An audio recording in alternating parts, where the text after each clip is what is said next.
Hi love, welcome back. In today's class, you're making this beautiful lacy skirt. If you're new to the channel, my name is Miss Ai and you're welcome.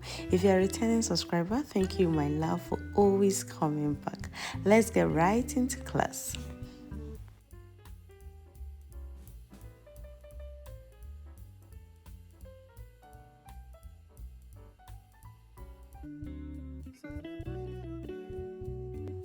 To begin with, you are going to make a slip knot, and this is how I make my slip knot.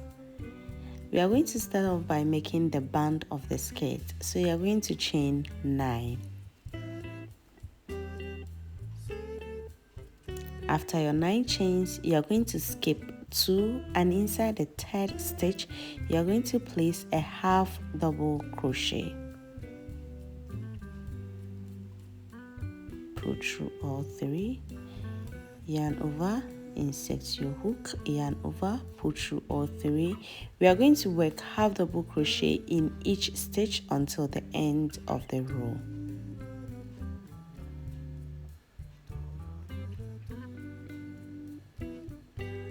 At the end of the row, the first skip 2 count as a half double crochet. So in total, you should be having 8 half double crochet. You're going to chain 2 for row 2, turn your work. We are going to be working back loop only.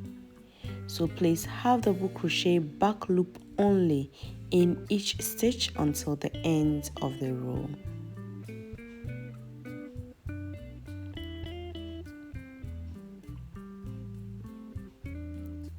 At the end of the row, don't forget to place your last half double crochet in that small chain 2 space in your first row.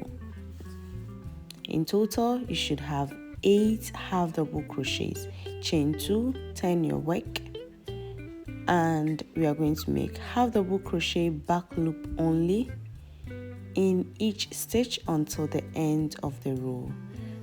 So the band, we are working half double crochet back loop only for the band.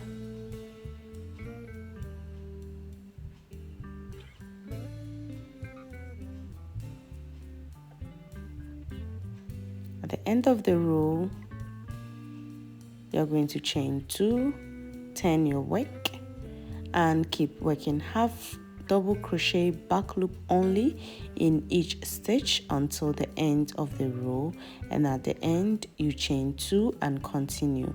So we are going to do this until we have the measurement of your waist.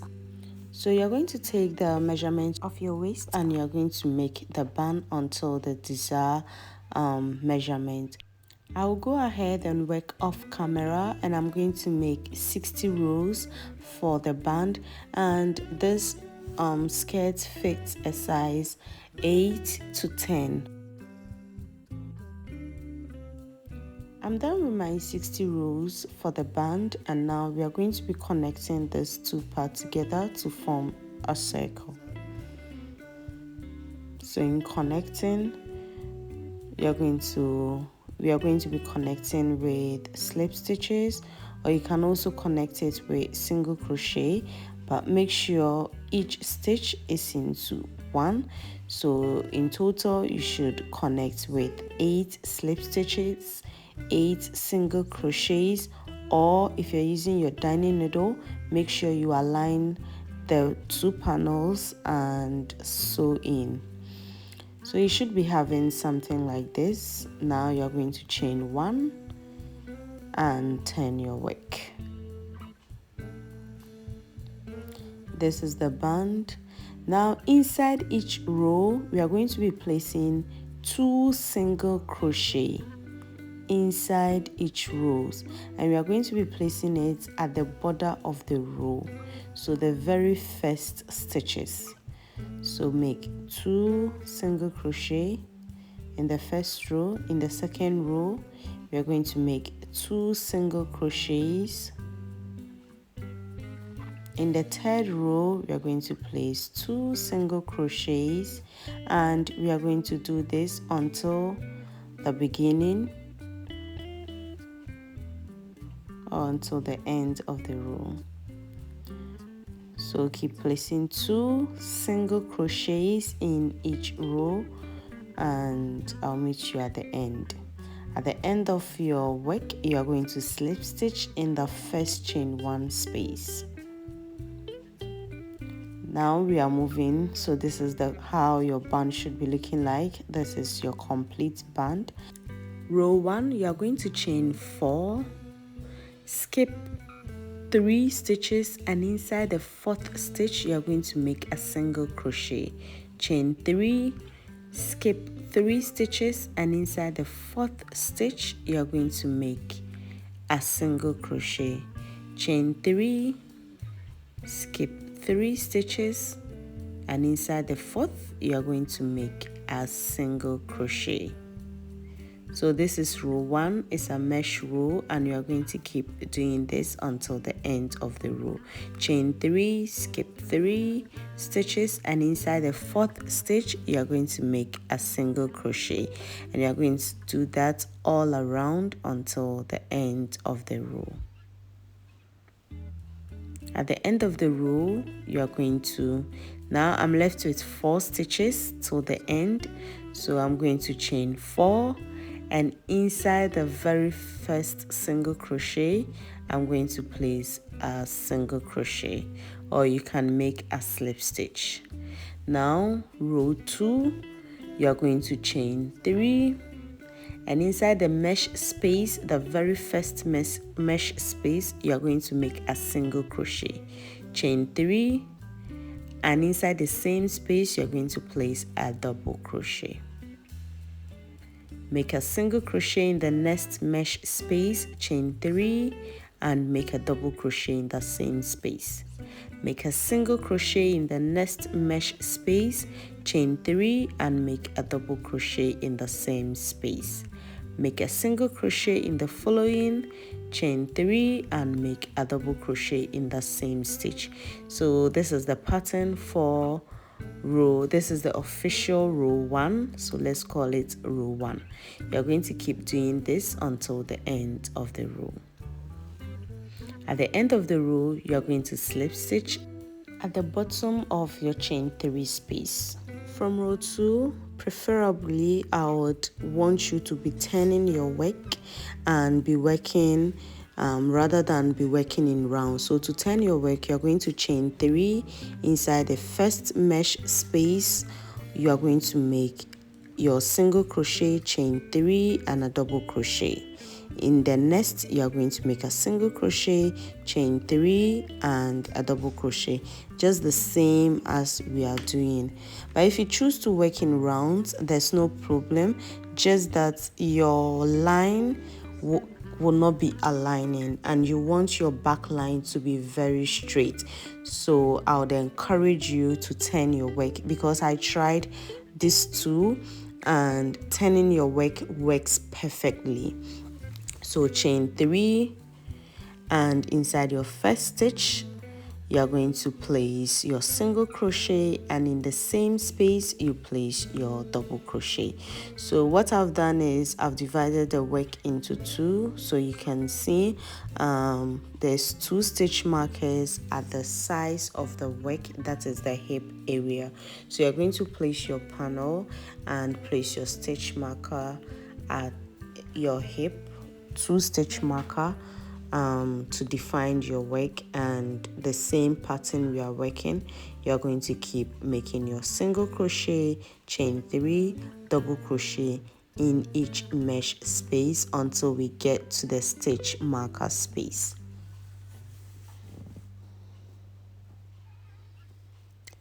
So at the stitch marker space, we are going to start increasing, and to increase inside our stitch marker space, we are going to place our first single crochet, chain 3, and a double crochet. In that same space, we are going to place a single crochet. In that same space, we are placing a single crochet, chain 3, and a double crochet. So we've placed 2 in 1 mesh space, so that counts as our first increase. Now to continue your work, you are going to place your single crochet, chain 3, double crochet in each stitch until you get to the other stitch marker space. So make your single crochet, chain 3 and a double crochet. Make a single crochet, chain 3 and a double crochet. So you're going to keep repeating this until the end of until you are at the stitch marker space, So at the stitch marker space, you're going to take off your stitch marker, and just as we did for the other side, you're going to make your single crochet, chain 3 and a double crochet, single crochet in the same space again, chain 3 and a double crochet. And now you're going to go ahead and make your single crochet, chain 3, double crochet in each mesh space or in each chain 3 space until the end, and we shall slip stitch. So at the end, you are going to slip stitch at the bottom of your first chain 3 space, and you should be having something like this.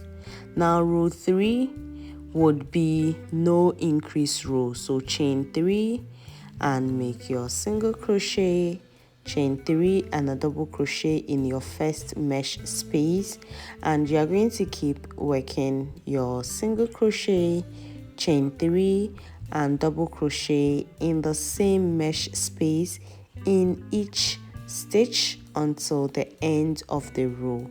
So we are going to be alternating between our increase and no increase row, and our increase rows would be the even numbers, and our no increase rows would be the odd number until we get the desired fitting for our hip.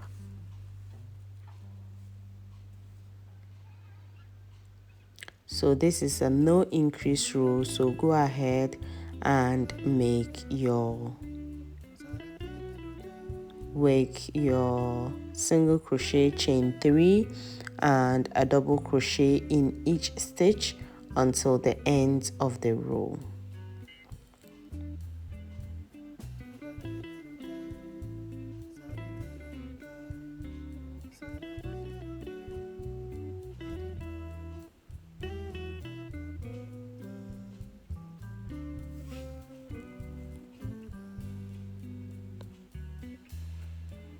At the end of the row, you are going to slip stitch at the bottom of your chain 3 space and chain 3, and keep working your single crochet, chain 3 and a double crochet in each stitch. Now row 4 is going to be an increase row, so you are going to work this until you get to where you made your first increase.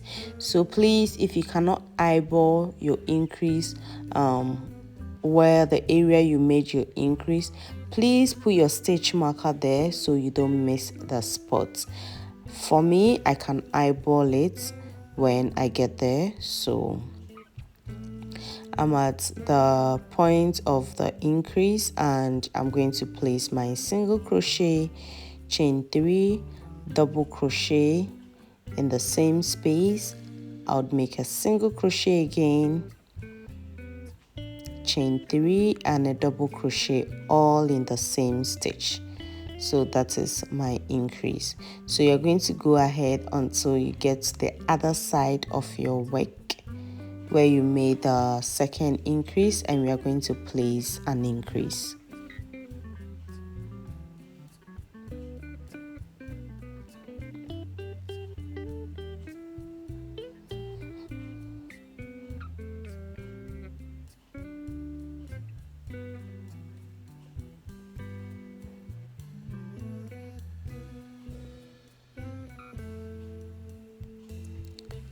So at the other side, if you cannot eyeball again, please place your stitch marker so you don't miss the spots.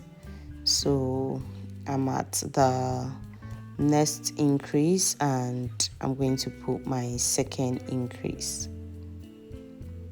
And after that, you're going to work your normal stitches or your normal pattern until the end of the row.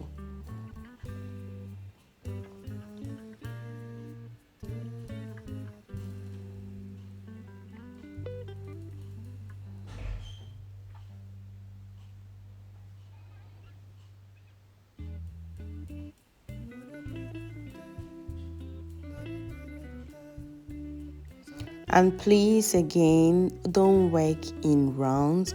Don't work in rounds as I'm working in rounds. You have to alternate your work.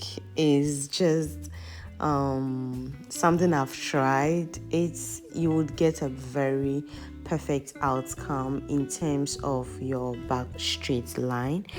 But if you don't want to, don't do it. You can also work in rounds if you want to work in rounds. So this is what my work measures. So I have 15 inches, but when I stretched, I would get like 17. So I'm going to place my one normal row, no increase row, and one increase row again. So I'm going to chain 3, and you're going to make your no increase row. So this is row 5. So row 5 is a no increase row. So I'm going to go ahead and work my no increase row until the end of the row. And at the end of the row, we shall slip stitch at the bottom of our chain 3 space. Now this is row 6, and row 6 is an increase row. And this row 6 would be my last increase row. But if you measure and you still need to add more increase for your hip area, please go ahead and do that. But I'm going to stop at row 6 for the increase because I want a very tight fitting. So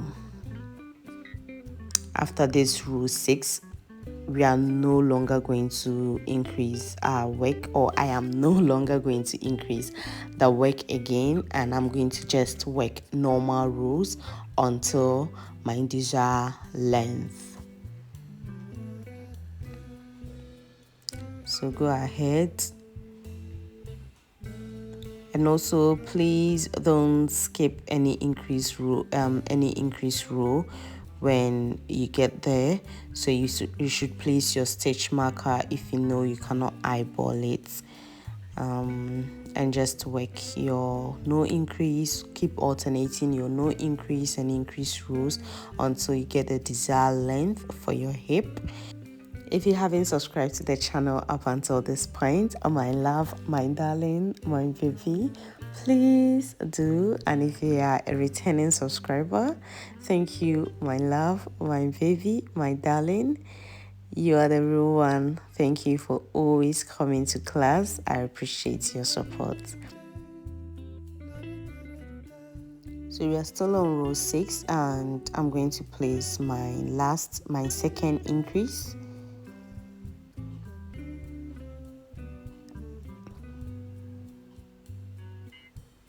So I'm going to place, so that is my second increase, and after you're going to work your normal pattern until the end of the row, and we shall slip stitch. And from row 7 up until you get your desired length for the skirts, I'm not going to be increasing again. So this is my desired hip, and you are going to go ahead and make your normal rows. But if you still want to add up to the hip, so this is what I was talking about. You see the line is not that straight, but if you alternate between turning your work, and you would really get a very fine finishing at the back. So please do that. So chain 3, So this is how to work the turning, and when you turn, it's even more easier to see your chain 3 space. Your work becomes so easy and seamless because the chain 3 space would be standing up, so you'd be able to just work your rows, and at the end you just slip stitch. So if you keep alternating or turning your work, this is what you should be having. So this is the back of the work, and you can't even see the slip stitch space because it's very much aligned. So you should definitely do this. You should definitely do that and work until you have your desired length, and you are done. This is pretty much the pattern. So it's just working single crochet, chain 3 and a double crochet inner stitch, and let's see the outcome after alternating the work. This is what you should be having. Until next week, is bye bye.